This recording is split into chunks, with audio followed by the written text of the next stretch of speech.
ஐயோ என் வீட்டுல இருந்த பண்டா பாத்திரத்தெல்லாம் திருட்டு போயிட்டானவளே. ஐயோ 3 லட்சம் ரூபாய் பணம் வச்சிருந்தானே, என் பொண்ணுக்காக நகை சேர்த்து வச்சிருந்தானே, எல்லாத்தையும் திருட்டு போயிட்டானவளே. அதுக்கு பக்கத்து வீட்டுக்காரன் நல்ல வேலை, பக்கத்து வீட்டுக்காரன் வீட்டுலதான் திருட்டு போயிட்டான். நம்ம வீட்டுல எல்லாம் எல்லா பொருளும் வச்சத மாதிரிதான் இருக்கு, நம்ம பண காசெல்லாம் பத்திரமா தான் இருக்கு அப்படின்னு நினைப்பான். என்னைக்கு பக்கத்து வீட்டுல ஒரு பிரச்சனை அப்படின்னாக்கா அதை ஓம் பிரச்சனையா நினைக்கிறியோ அன்னைக்குதான் நாம உருப்பிடுவோம், நீயும் உருப்பிடுவ. எதுக்காக இந்த கதையை சொல்றேன்னா, தேர்தல் நேரம் வரும்பொழுது தக்க பதிலடி நம்ம கொடுக்கணும்னு நினைச்சுக்கிட்டு நாம சரியான கேள்வியை கேட்கணும். இவ்வளவு நாளா நம்மள சுரண்டி தின்ன சுரண்டல்களுக்கான கேள்வியை நம்ம எழுப்பணும்னு சொல்லி நம்ம நின்றுட்டு இருப்போம்.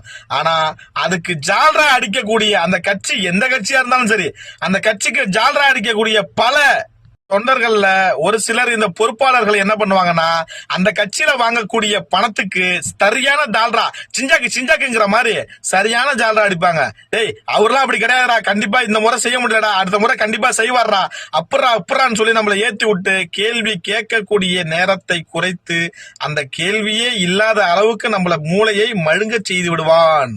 நான் என்ன சொல்றேன்னா, கேள்வி கேட்க உனக்கு துப்புலனாக்க, கேள்வி கேட்கறவங்க கூட நிக்கிறதுக்கு உனக்கு வக்கலனாக்க, சூத்தைய இதையும் மூடிக்கிட்டு இருக்கிறது தான் உனக்கு நல்லது. விட்டுட்டு கேள்வி கேட்கறவனை நீ ஏச்சி பிடிச்சிடலாம், இல்ல அவன் தலையில மிளகா அரைச்சிடலாம், இல்ல ஒரு கட்டத்துக்கு மேல அவன் மேல ஒரு பெரிய வன்முறையை நம்ம செஞ்சிடலாம் அப்படின்னு நினைச்சின்னா, அந்த வன்முறை விரைவில் உங்க வீட்லயும் தலைவிரித்து ஆடுங்கிறத நீ நல்லா யோசிச்சு பாருங்க.